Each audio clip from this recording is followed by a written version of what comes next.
The views and opinions expressed on this program are not necessarily those of this station, JVC Broadcasting Management, or its sponsors. And now, it's time for Radio Jobline with your host, Scott Possessor, right here on 103.9 LI News Radio.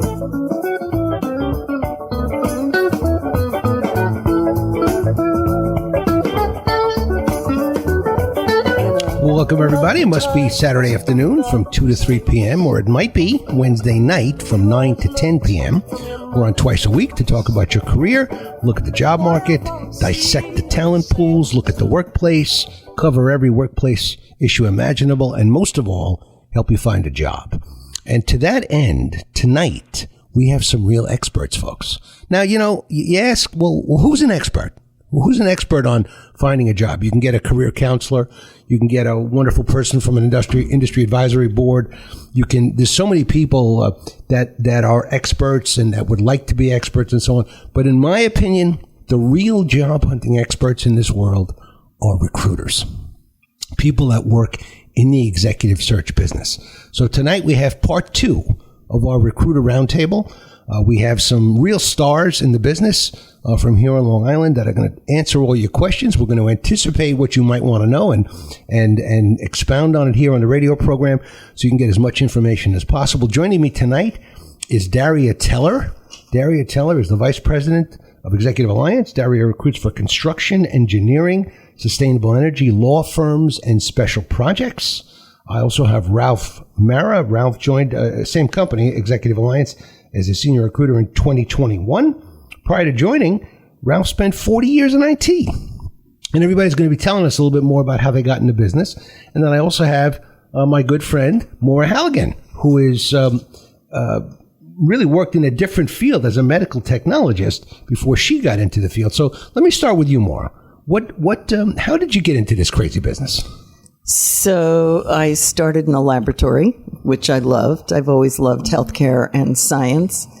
But it involves repetition, which I'm not great at. I got bored, but I wanted to stay in it, so I started to sell first, which is pretty typical. I sold copiers in Manhattan, and then I sold diabetes products. Then I got promoted, and I just kept moving into bigger and bigger analyzers, home infusion, and I kept moving up until finally I was getting tired of being on planes. Because I was doing training and development a lot also and going around the country doing it for companies that you know, GE, Thermo Fisher, Cardinal, big ones. And a friend said to me, why don't you, he had been a client, and he said, I want to start a recruiting business. He goes, I want you to join me. And I was like, ew, I don't want to be a recruiter. Mm. He says, just try it. We're not going to be creepy. We're going to be like good. And I did. And I actually had a good time with him. I did it for 3 years. And then I decided to work on my own, which I did for a while. But I was referred to come in and talk to Gary at Executive Alliance. And Nick had told me, just 10 minutes with him. And I'm like, I don't know. He was right. 10 minutes. And I was like, and I've been here, 3.5 years now? How is Nick? What is he up to now? Do you know? Oh, I talk to him all the time. In fact, I'm going to have dinner with him in another week. Yes, he's doing great.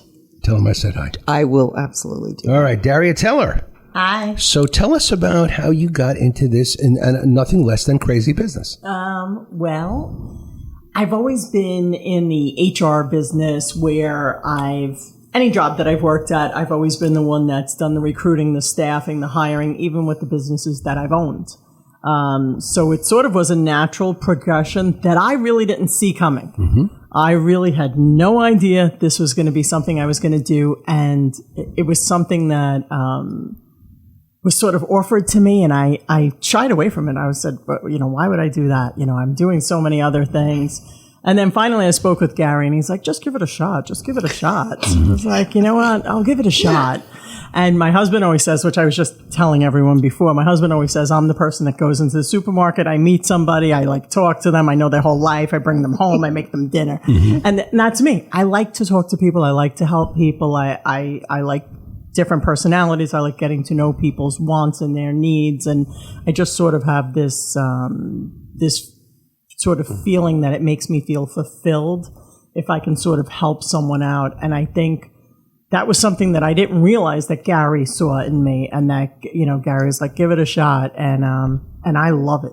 I love it. I love every day of it. I mean, there's hard days, but there's hard days at anything. Choose your hard. Mm-hmm. But I absolutely love helping people, and I love talking to the clients and just understanding their needs and sort of, you know, feeling like you're doing something important, because this is, you know, going to affect someone's life. Yeah. And their livelihood is something you really can't mess with. And the assistance that you give to companies is invaluable. It can make or break them. Absolutely. So okay, let's move on to Ralph. Ralph, tell us how you got into this nutty business.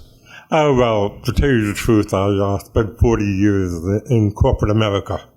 For 40 years, I was in IT. Started out as a software developer, moved into project management, and into senior management. And one of the things that I look back now is almost every review I got during my corporate years, my managers complained that I spent too much time with the people. Mm-hmm. I spent too much time helping people instead of doing my job. I was more worried about the people that worked for me and worked around me. So that was always been my personality. So what happened was during the COVID years, I got laid off from my last job. And, Executive Alliance was trying to help me find my next job. Mm-hmm. And I, hooked up with Doug, and Doug from Executive Alliance. And one day Doug gave me a call and said, Ralph, you know, we're looking for people here. Why don't you come just work for us? You have the personality. Mm-hmm. You like it. You know IT inside out. Why don't you just come and work with us? Mm-hmm. So, again, he said, just come in, 10 minutes with Gary. Mm-hmm. 10 minutes with Gary. Yes. And then I came in, I met Gary for 10 minutes, and I was hooked. Right. I said, you know what? Let me try it. Yeah. And it's been the best 2 years of my entire 42-year career. Wow. It's been the best 2 years I've ever had. I mean, I've met wonderful people. Yep. And like Daria and Maura were just saying, you meet people, you talk to people, you meet clients, and you actually make a difference. Mm-hmm. You make a difference. And it's the fulfillment, as Daria just mentioned, that I never had, I realized I didn't have in corporate America. And so now I'm really learning how to take my people skills and become a recruiter. I'm really loving it. All right, so lesson number one for those taking notes is all three of the people in the booth today found this job through networking, through someone that they know. They did not answer a posting. You knew Doug, Daria knew Gary, and Maura, you knew Nick. So that's how just coincidentally, you know, we're always stressing on the program how the best way to find a job is for someone that you know. No matter how many boards they come up with, how many LinkedIn's, how many career builders, how many ZipRecruiters, it doesn't matter. 75% of all people get a job through someone that they know. And you guys just proved it. So just wanted to make that point. Now, look, we have our problems. Recruiters don't have an easy life. The reason that I say that is because you can do everything right. You can find a right candidate. You can get that candidate to go on God knows how many interviews, but let's say 6 interviews, right? It's not impossible, you know, that it could be 6 interviews. You go through all the process. You do your prepping. You're working with the candidate every day. Every day things are good. It just keeps going and it's going, and it looks like it's going to wind up in a placement, and you're all excited. And all of a sudden, you call the candidate, and the candidate doesn't answer the phone. Yep. And so you say, well, hopefully he's not ghosting me. You know, there's something wrong in cyberspace, and that's why I'm not getting through. So you try to think of every reason why, but all of a sudden you're not getting a response. So what is happening? Why do candidates do that? They seem to drop out at times, and then you can't reach them. And I think it's because they've moved on to something else. Something else is more attractive. They've just changed their mind. They don't want to hurt your feelings or anything like that. But we get a lot of that, you know, and share with us some of the experiences that you've had. Any of you. Go ahead, Maura. Oh, one of the most painful was I found somebody for a medical company, sales position. She went through 6 interviews. 3 of them were in airports. So she flew for 2, and 1, she went to the local airport. They loved her. They made her the offer. She didn't return the call. I called her, didn't return the call. I kept calling her. I got her in the evening. She took another offer. And it was one of those things that I've become so paranoid about now. I always say to people, is there anybody else you're talking with, so that I don't want to pressure you or put too much energy into this if I know you're looking at 3 or 4. And that was a lesson learned. I mean, she flew twice. That just blew me away. I know. It can happen. Daria, you got a good one for this? Well, I think, to Maura's point, like there's always those stories, but I think on my end, the way that I've sort of overcome them is more important to me. When I start speaking to a candidate, I really have a conversation with them that we need to remember at the end of the day, we're all just people. And if you take the sort of the business element out of it, you're a person, but my client's a person. I explain to my client that my candidate's a person.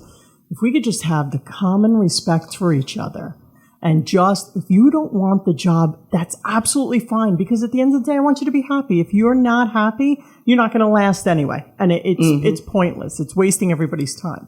I want you to be happy. I want you to refer someone to me. I'm not going to force you to take a position that you don't want to do. I'm never going to convince someone why this job is the best thing. I'm going to explain to them all of the things they told me were bothering them. I'm going to reiterate what's great about it, but I'm certainly not going to put people into that position. And I think, to like what Maura said, or we all have those stories where people they just don't show, or they just stop calling you, or they don't return a text. So now, after doing this for quite some time, I have that conversation up front and say, listen, I am never going to be the person that's going to force you into something that you don't want to do, ever. So all I'm asking for is just an ounce of respect to explain to me, if you don't want a job, why you don't want it. Because number one, you could be wrong about why you think there's an issue. It could be an issue that you think is there that may not be there. There may be just some miscommunication. So at least allow me to fix that. And if there is no miscommunication and you don't want the job, I wish you the best. It's so hard to survive in this world. I just want you to be happy. And so, really with me, it's more about what I try to do to overcome it when I first speak to people. Yeah. And Ralph, I know you have a couple of pet peeves that we're going to be talking about. One of mine is getting a resume from a candidate that does not have an address. Okay. Now, let me just try to explain how damaging this is. First of all, you have no chance to get the job. It's terrible. Okay. Because if I'm the recruiter, I'm looking for someone for a job, say, on Long Island, right? And it may be anywhere in the country, but it's probably, very likely could be on Long Island. Now you send me a resume with your name at the top, a phone number that with an area code I don't even recognize, no city, no state, and certainly no street address. How am I supposed to determine if you're a good candidate for the role? Because I don't know where you live. So you could be in Oshkosh, Minnesota. So why should I call you? So I don't call them. Yeah. And that's what's happening. So that's my peeve, but I know you have, you've all probably got a couple. Go ahead, Ralph. Yeah, I think what you just mentioned rolls into my pet peeve. My pet peeve is, and this is something that people listening to the show, candidates listening to the show, should really take to heart. Candidates who do not read the job description. Okay? Yeah. Because in my case, in the IT world, okay, a DevOps programmer or a SQL programmer doesn't mean the same thing in any 2 or 3 companies. So if I'm applying and I'm looking at SQL programmers and I just see the title and I apply, I may apply with my resume, but I didn't read the rest of the job description. That may require to be in New York City, to your point. Okay, so now I'm submitting a resume with no address on it, no phone number or whatever. And now I'm also applying for a job that is maybe an advanced SQL programmer. And I just got out of college. So there's a lot of reasons. One of my biggest pet peeves is when I talk to candidates and they go, oh, I don't have that, or I said, well, it's on the job description. Didn't you read the job description? So, especially when they call me. And a lot of times they'll send me a resume and they'll put things on the resume that they just doesn't make any sense. So the biggest problem I have is, I wish candidates would take more time and treat applying like a job. Okay. And also, Ralph, if a person's going to apply for a job in another city, right? Isn't it incumbent on you to say that you're willing to go to that city? So if I live in Minnesota and I'm applying for a job on Long Island, I would say where you put address at the top, I'd say willing to relocate to Long Island. I'd put it right there so they can't miss it. But people are just disjointed and disconnected with this address phenomenon that's going on. Because for the 40 years I've been in this crazy business, people had their address on their resume. There wasn't any doubt about it. Right. It only started during COVID. Right. But that goes back to reading the job description. Yeah. If you read the job description, you'll know that it's in another city. And that you should put where you are, but if people just don't read the job. And we don't get enough help from the boards, which will send us a candidate from anywhere. Absolutely. So if the candidate has no address on his resume, Indeed doesn't care. They're gonna forward that resume to me. So I've been wasting a lot of time, and I want to stop wasting that time. I need that time back. So that's one of my peeves. What about you, Maura? The decorative resumes. I am sick and tired of people who spent, they'll tell me I spent $1,200 on this. Yes. And your picture takes up 1/4 of the 3 pages where we could have skipped the picture or made a tiny picture and done 1 page. How do you feel about pictures in general on resumes? Honestly, I don't love it. Well, you know what I think of when I get one with a picture? I think it's an out-of-stater or an out-of-country person, because in many countries of the world, excluding the United States, they do put pictures routinely on the resume. So when I get one, I think, well, maybe this person's from another country. So one more reason not to call them if my job's on Long Island. Tell me where you live. How am I supposed to know otherwise? How about you, Daria? The picture thing gets me as well. It definitely gets me as well. She sort of stole mine. I mean, I agree with that. The other thing, though, is when someone tries to convince me that even though they don't have the degree that is definitely required, or they don't have the specific software that's required, why the other things that they have should equate to it. Say like Yardi. Okay, right now I'm looking for someone, they have to have Yardi experience. QuickBooks and Yardi is not the same thing. It's just not the same thing. And, sometimes I will get candidates that try to convince me that QuickBooks is Yardi, and it's just simply not. And so I don't mind speaking to people, but I don't want to waste someone's time. And I feel like not only are we wasting, I would be wasting the client's time if I sent them over, but I have a real conversation with them. Like, listen, we can find you a job, but it's not this job. And if you waste so much time trying to be a round peg in a square hole, it's never going to work. Why don't we look for something that is what you have? And I think too many people are wasting time just on something that is not what they have. Yeah, especially since the boards make it so easy to apply. I mean, you just click a button. Go ahead, Ralph. One of the things that, to Daria's point and to Maura's point, one of the things is when people read the resume, okay, and I get a phone call, I say, well, they're talking to me, and then they say, you know what, we know that it's not a remote job, but you think they'll give me a remote job if I apply anyway? And I'm like, well, wait a minute, it says on the job description that this is not a remote job. Okay, so let's not waste any time. If you're looking for a remote job, to Daria's point, let's look for a remote job for you. So, but had they read the job description, they would know it's not remote. Right. So a lot of people think that, they can get away with remote, even though if they're applying for a non-remote job. And that kind of wraps into the no address thing.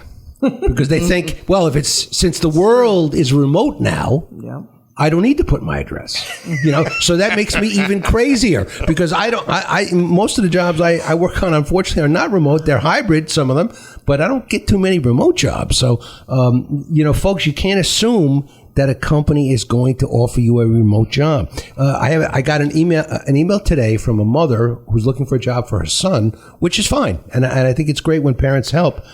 But she goes, he's looking for a mechanical engineering job, but remote. I'm going, wait a minute. Mechanical engineers make things. They design things and they make things. How can he do the job remotely, particularly with no experience?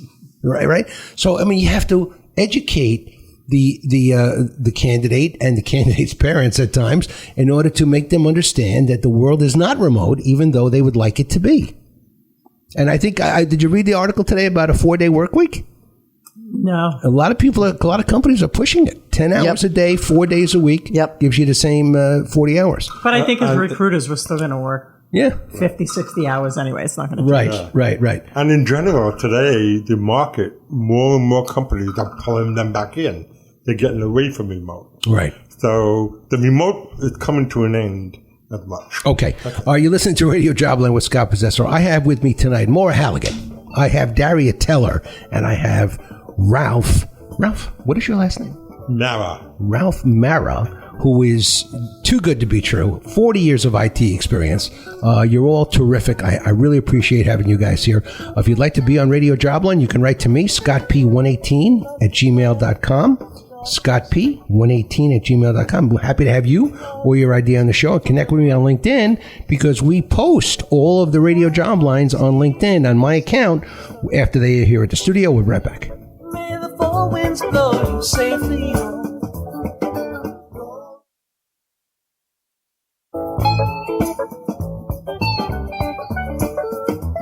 And now, welcome back to Radio Jobline with your host, Scott Possessor, right here on LI News Radio.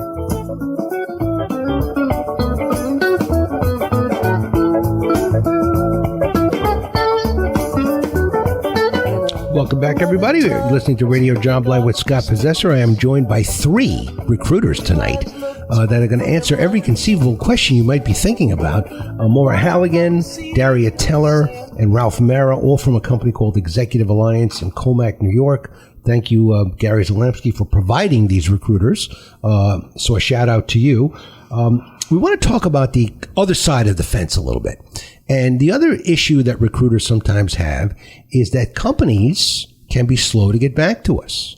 And now I'm sure they have their reasons, and they're not just doing it to annoy us, but we have a candidate on the line, and sometimes it could take, God forbid, a week or two to get some feedback to the candidate. And during that week or two, anything could happen. Candidate finds another job, goes on another interview. Anything can happen. So talk a little bit about dealing with this problem, Daria. Well, it happens quite often where a client sort of gets into their own minutia that they have going on at work, and they forget about the candidate, and they forget about the needs of the candidate. And so what I try to do is I have a conversation with the client before I take on a job. And I say to them, listen, everyone I send to you is more than a piece of paper that I send over. It's my motto. Everybody's more than a piece of paper. They're more than what's written down.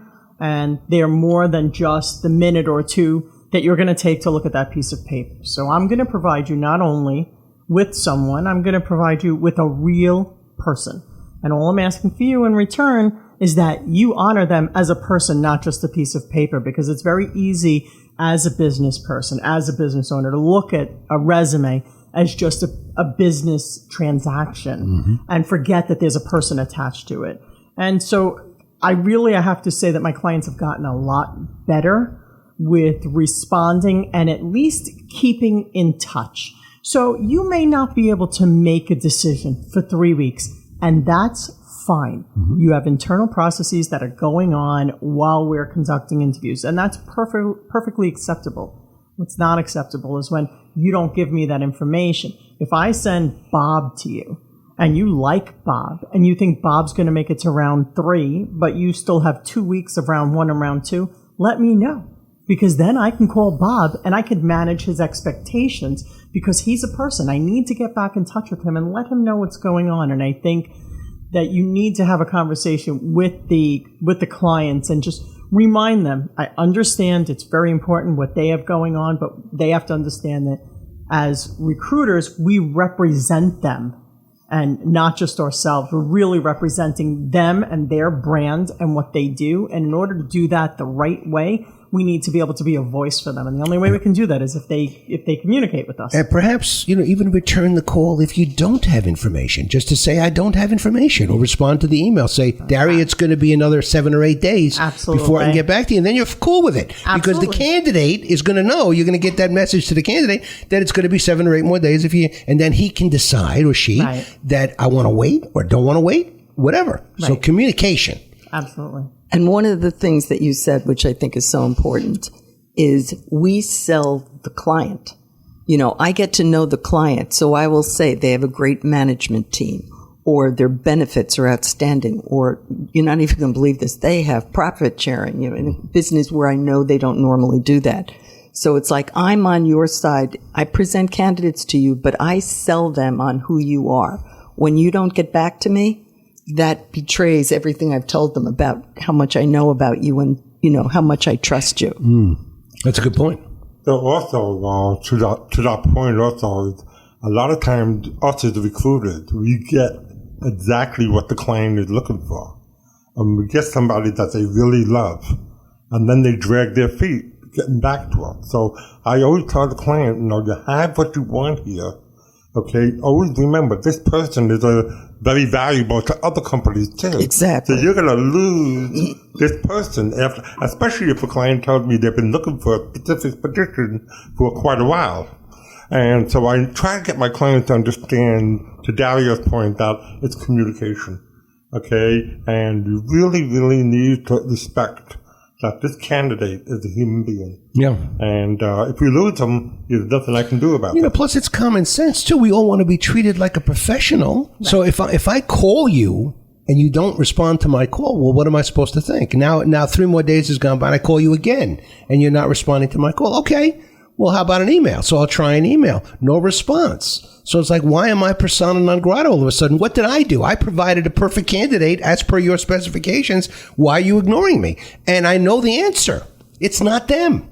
It's their hiring managers. It's their bosses. People are making it difficult for them to communicate with us as it relates to the candidate's status. So I don't blame. There's no one to blame here. I think people, if they do have the knowledge, they'll get back to you. If they're able to get back, they will get back. But the system is set up poorly, and the emphasis is not on communication when it should be. Go ahead. And I think one of the things that goes on, and I know that's happened to everybody, they have another candidate that came to them some other way, and they are now going through the process with the other candidate, so they don't want to tell you. And that doesn't help anything. Yeah, but why not? That's just it. Exactly. Why not just say, hey, you know what? We have another candidate and we're going through the process. We're not going to know anything for another 10 days. And I'm fine with that. Yeah. That I can be respectful and candidate also. Right. That goes back to communication. Communication. Right. You may want to strike as few things as possible here in the studio. Okay. So what about a person who doesn't have their voicemail set up? So here I've got a candidate. I like the candidate. I call the candidate, and I get a message that the candidate's voicemail has not been set up. Right. So forget that the voicemail is full. That's a different issue. It has not been set up. So what is going on, Ralph? How can you be job hunting and not set up a voicemail saying this is Ralph Marra? You've reached Ralph Marra. I'm very interested in your call. Please leave your name, number, and message to tone. Please. Can we have that at least? But this goes back to the quality of the candidates. Mm-hmm. Candidates who set up their voicemail communicate. A lot of candidates who do not set up their voicemail, do not put the right information on the resume. That tells you something about that person. Mm-hmm. Okay? So you're getting information about that person in advance. So every candidate should treat their job search as a job in itself. Mm-hmm. So not setting up your voicemail when you're looking for a job is a mistake. I also don't like, not to interrupt, I also don't like some of these voicemail systems are a little hostile.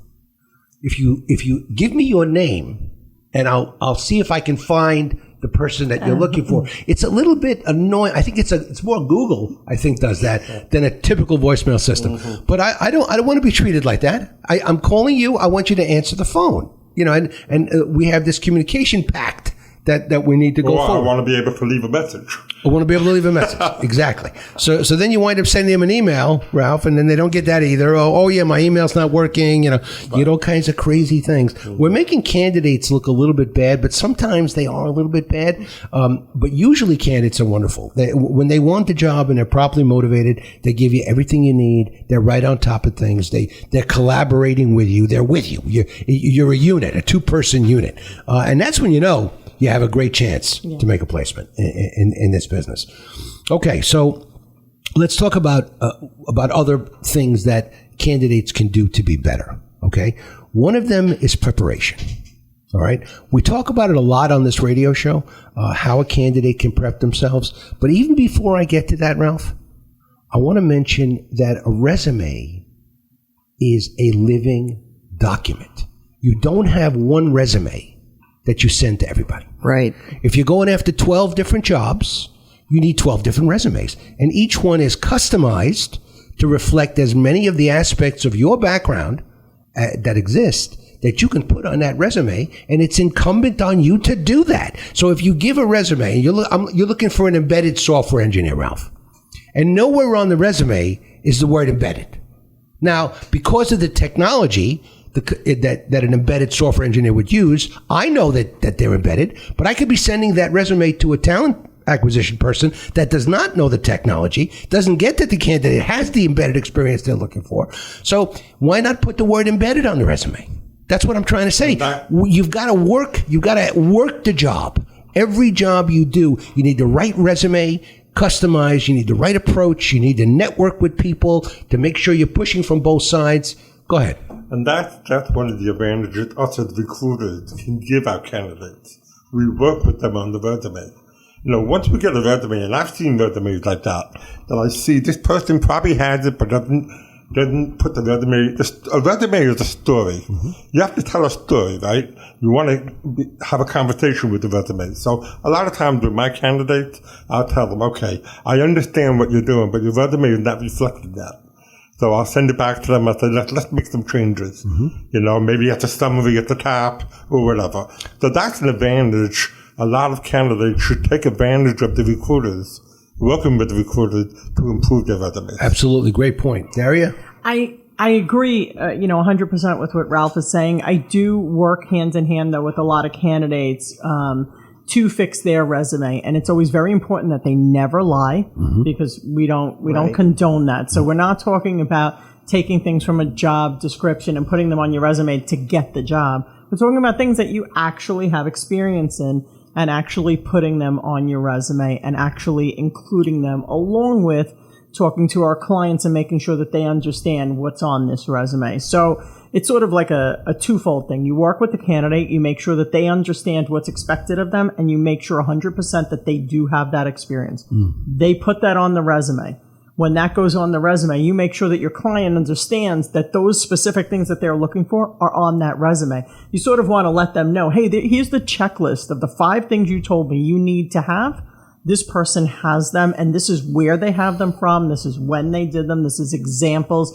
I work in construction, so a lot of times it'll be, hey, I'd like to see a project list. I don't just want to know that you've handled a $60 million renovation. I want to know what it was, where it was, when it was, how many people worked for you, what superintendent you had, whatever. All those things. I want to know that those things really happened, and it also helps for the client. And so what I explain to candidates is that what I like to do is I like to answer every question the client might have before they ask it, because any question they have is going to delay your process. And so if I can answer all those questions, I'm more likely to get you in front of them. If I need to continuously go back and forth and back and forth and back and forth, this becomes cumbersome to the client, and they're not going to want to talk to you. They're going to go to the guy that has everything written, right, and it's appropriate. And just to the other point that you had before, I just kind of wanted to say with the people that don't have their voicemails on and stuff like that, I know I'm kind of sort of just tracking back for a second.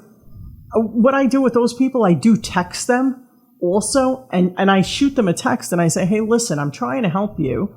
And I sort of start the conversation off with, you don't have a voicemail set up. We need to communicate because, like you said, the email sometimes gets lost and stuff like that. Mm-hmm. So it's sort of like an education that I feel like sometimes I need to give a candidate. I don't think that they're doing it because they're whatever. Malicious is the wrong word, but it's because they just don't know that they need to do these things. I think a summary, Daria, can be very helpful. Now, sure. So many people have resumes that jump right into the experience or the education, mm-hmm, but with no sort of opening salvo, no statement. So if Daria said, if there are 5 things that company is looking for, well, guess what winds up in the summary? All 5 of those things. Right. And any candidate of mine is going to get a summary at the top of the resume that pulls it all together for the reader and stops all this insistent Boy Scout stuff to say everything you've ever done and give me a marketing tool that says, well, these are the 5 things you need. Here are the 5 things I got. That's my attitude. One of the things that comes up, I've been working with a lot of field service engineers, and they'll say, well, I worked in the hospital. And I go, yeah, but they want somebody that did electronics. They go, well, I worked in a hospital. Yes. And you could have worked on imaging stuff, X-ray, MRI, all that stuff. That has nothing to do with electronics. Mm-hmm. And they go, well, I did both. Put the word, and I tell them, put it in your summary and put it down in the bottom. Say laboratory analyzers, whatever the electronics were. But they just make the assumption, because again, this is not what, being a resume person is not what they do for a living. So. Right. Yeah, going to that point, always remember, and I'm talking to the listeners of the show, everybody, a recruiter or a company, will only take 5 seconds to read your resume. Exactly. And if your information is at the top of the resume, that's what will catch your eye. And that's the most valuable real estate on the resume, is that opening salvo paragraph, statement, summary, whatever you want to call it. And that's what you need on your resumes. No more objectives, folks. Nobody uses those anymore. No. Not since kindergarten. Summary. So all right. So other job hunting tips that we can give. So we talked about preparation. How deep should the preparation be? And I always tell my candidates, listen, you need to not only know about the company, you need to know about the company's competitors, because that shows the landscape of what's happening in this thing. So that's how deep I'll go. I'll keep them on the phone and I'll say, let me show you what I mean. And I type in blankety blank competitors, and up they come. Right, this as easy as that, and it shows you who the 5 biggest competitors are. And then if you're able to use that in an interview, if the candidate can say, "Well, I know that 3 of your competitors do this, and 2 of your competitors do that," well, all of a sudden I'm kind of leaning, towards that candidate who did all that homework and really impressed me with that little piece of knowledge. So how detailed do you get in terms of preparation? Well, I think also that, from my end, again, because it's construction and engineering, I make sure that they know what the upcoming projects are. It's important to know where your client is headed, not just where they are, what they have tracking.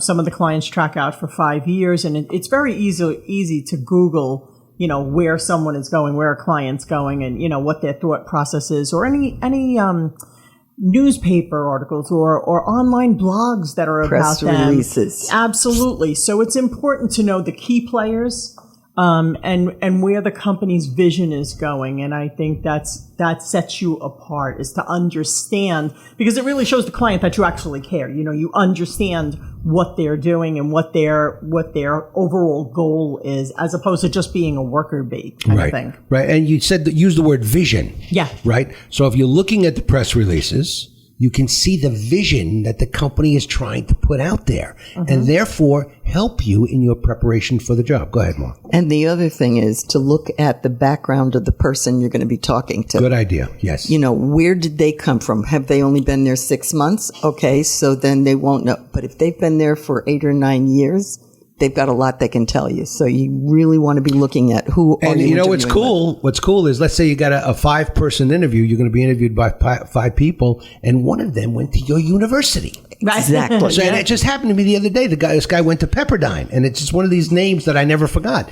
And he's looking at the list of people on his Teams invite, and he sees one of the guys went to Pepperdine, and he can't wait to get this guy alone so he can say, "Oh, what do you think of Pepperdine?" And so you find things when you look at their LinkedIn profiles and Google them that are very valuable little chits on job interviews. So preparation, very, very strong, very important. I would like to talk about counteroffers, but we don't have a lot of time.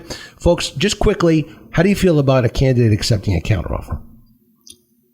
How do I feel about it? If I know that they have been dealing with other companies, but like the example I had brought up, I didn't know she was talking to another company. So I didn't know that there was anything that we should be prepared for a counteroffer. And I'm much more careful about doing that with people and saying, honesty is critical between us.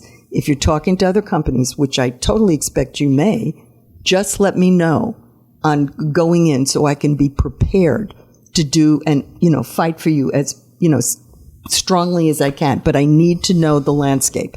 So go ahead, Daria, counteroffers. So basically, I've had this come up several times, and what I explain to the candidate is before I send your information over to the client, if you think you're going to potentially take a counteroffer, don't submit your resume. Go to your boss, tell your boss you want something. You want that raise, you want a promotion, ask for it now. Because if he's not willing to give it to you now and he gives it to you after you have a counteroffer, means he wasn't going to give it to you, and that means that you've put yourself in a bad light now. Great. Because the only reason you got it is because you backed him into a corner. Nobody wants that. Ralph, counteroffers? Yeah. I agree with Daria and Maura. There's really, when it comes to a counteroffer, okay, you just have to be honest and communicate and make sure that you understand that you will take a counteroffer and make sure that they know how to handle it. Yeah, the word that comes to my mind is poison. Okay. Daria, quickly, if people want to work with you, give people an email address they can reach out on. You would get me at Daria at execs, EXECS, allied, ALLIED.com. And you're in which areas? Construction, engineering, sustainable energy, attorneys, and special projects. Maura, quickly. Maura at execs, allied, same thing, .com. And it's medical, anything medical, services, med dev, pharma, all. It's Ralph. execsallied.com. It's all IT, operations, project management, and executives. Okay, so again, it was Daria, it was Maura, and it was Ralph at execsallied.com, EXECSALLIED.com. Thank you all so much for being here and taking the time to be with and educate our listeners more on how to deal with a recruiter, how to get the most out of a recruiter. If you'd like to be on Radio Jobline, you can write to me, scottp118@gmail.com. I'm happy to have you or your idea on the show. Shout out to Gary Zalamski for providing these wonderful recruiters to be on the program tonight. I'll be happy to have you on, folks. And also connect with me on LinkedIn so you can see all of the radio job lines that I post on LinkedIn after they air here at the studio. We'll be back next week with another show. Have a great week, everybody. Happy hunting. Your eyes looked from your mother's face. The views and opinions expressed on this program are not necessarily those of this station, JVC Broadcasting Management, or its sponsors.